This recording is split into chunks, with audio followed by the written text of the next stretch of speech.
Welcome back, everyone, to my little series about Jeb versus Bob. And last time we finished the first mission of launching a vessel, and now I thought it would be nice to continue this endeavor. I cannot quite remember which one was the next mission, I have to admit, but like with the last mission, we start with Jebediah.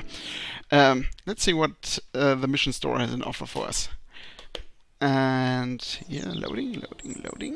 Okie dokie. Mission control. Set an altitude record of 5,000 meters. Should be possible. I considered if I bunch multiple of those together, but to get a more comparable score of all the different flights, I will only do one mission at a time for the time being. The other ones, like these, are anyway a little bit boring over time, but only because they keep repeating, I felt. I'm not quite sure if this is true, but we'll start with the altitude record for now. So, accept contract, and let's build the Jeb 2. So, like with the previous, an altitude record of 2,000 meters. Well, 5,000, sorry. Jebediah wants to survive again, so we start with a basic capsule and add a little parachute. One thing, by the way, that I forgot last time was that there actually is science to collect in theory, at the moment only based on crew reports and such, but we really should start doing this. I think it might be worth it, or also to unlock more parts. Perhaps I can also include this in the end statistic, how much science was collected in a certain mission. But yeah, it's the purpose for both space programs to collect some data. So, I'm not sure, or Jebediah is not really sure how many rockets he needs. I will just attach a little, perhaps that's already quite Jeb doesn't care about his budget for now. At the moment it's not a real issue, he has 16,000 anyway. And he now builds a rocket that will cost not a lot more. So, we also parachutes, just to be sure. This is the Jebediah way. He doesn't think about what he's doing, he's just doing it. This time though, because he learned this the last time, and it was an almost deadly crash, he will consider his staging. And here we have it. We can actually accept this completed contract. Discard. So let's see if this rocket ship will do what he wants. Make sure that Jebediah is actually sitting in the seat. Save. Launch. So I hope this will be much less dangerous than the last flight, but we will see. We will see. So SA is on. Jebediah is ready. So, 3, 2, 1, go! So, like I said, we won't forget this time to actually get a crew report, but first set the new altitude record. Well, this was more than enough. Whoa, we're going way too fast. Whoa! Probably Jebediah thinks at this height it might be better to make a water landing for some reason. Oh god. Well, I'm lucky that, or he is lucky that they are not very influenced by the G-force, or perhaps they are very squashy. But this would have killed a human, I think. Well, we take our crew report. 3 signs, good start, and now back to the free fall. Wow, we almost made it to space there. Well, almost. 20 kilometers is not almost. At 70 kilometers, somewhere here probably, space starts in Kerbal Space Program, or in the Kerbin orbit? Yes, I think Kerbin orbit. But yeah, this was a nice high flight already. We achieved our altitude record, and well, let's see how he falls back to Earth. Not Earth, Kerbin. I keep thinking this is Earth, but it isn't really not. It's I always wonder if this was a little bit resemblance of the real uh, of Earth. This almost has the shape of Africa a little bit. Then I'm not quite sure. With a little bit of fantasy, this is a very big Italy. I'm not quite sure. Well, let's have a look. I don't want to kill him. Oh, he actually will probably make it to this land area here already. Nah, or not. Well, let's deploy the parachute. Oops, oops, oops, oops. Sorry, I'm sorry. So, yeah, gentle descent. I think this is nothing special. This is such a small ship too that I can just increase speed until the parachutes are ready to deploy at 400 meters. Yeah, and he will make it to the shore. So now let's slow down again, because I had earlier the problem that at the higher speeds, at the higher simulation speeds, at this point the parachutes would just rip off. So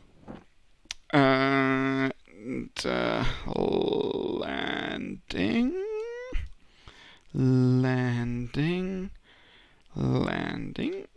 soon.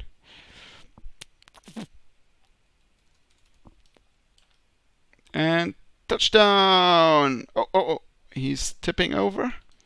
Ah, nice. Is the crew hatch? Ah, the crew hatch is occupied in this case. So otherwise we could have taken a sample of the sand from the beach, get some extra science in, but nothing to do there. I think he cannot go on EV. No, hatch is obstructed. Well, okay. Well, this was the Jebediah mission. So, how much science did he get? Oh, 4.3 actually. That's nice. He recovered, well, a lot of the funds. I always wonder. Yeah, nothing of the solid fuel. I wonder how much worth it would be to recover solid fuel. But actually, Jebediah isn't concerned with this. That's Bob's mission. And, well, Jebediah is back.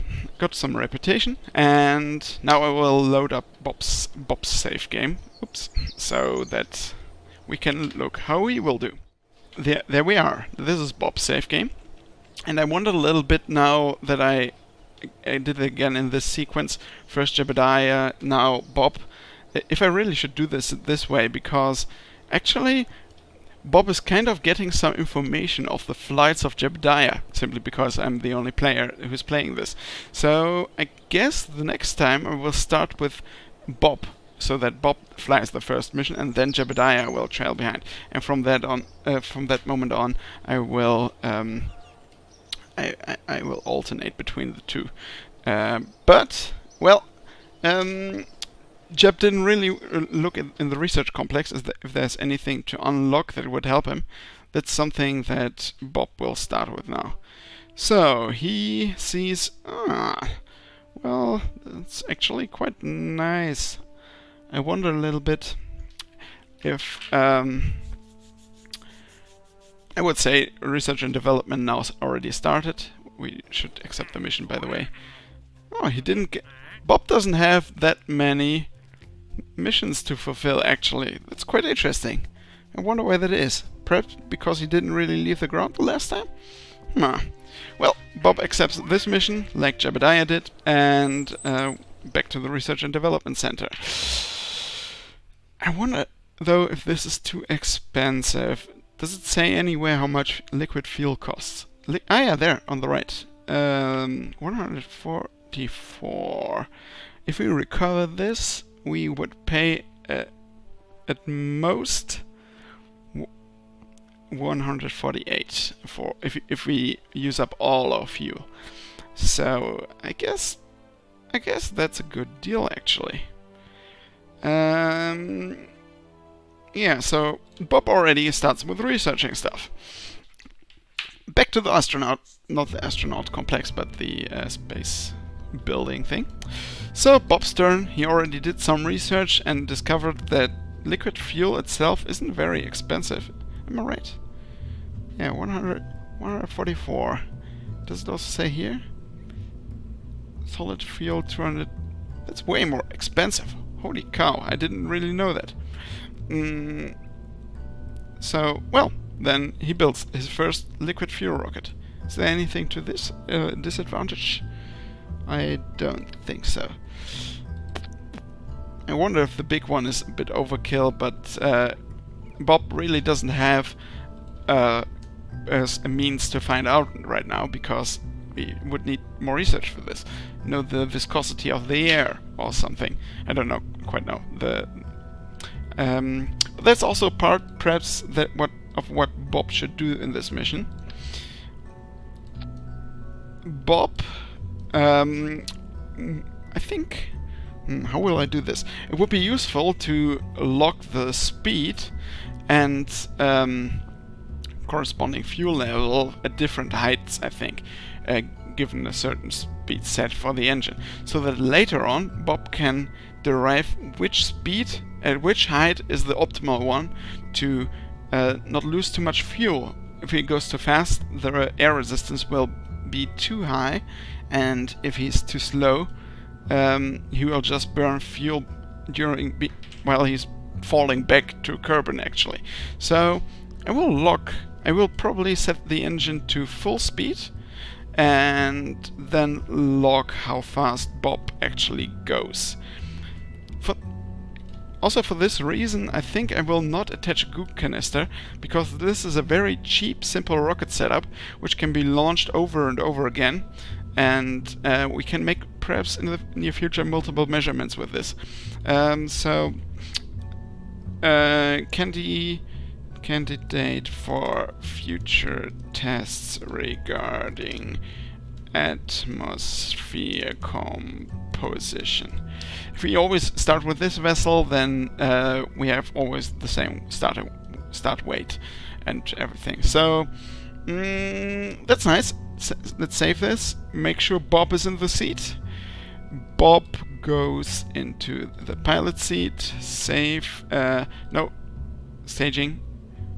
Bob should be more thoughtful than that and discover this a little earlier than Jebediah. And, well, let's have a look how this goes.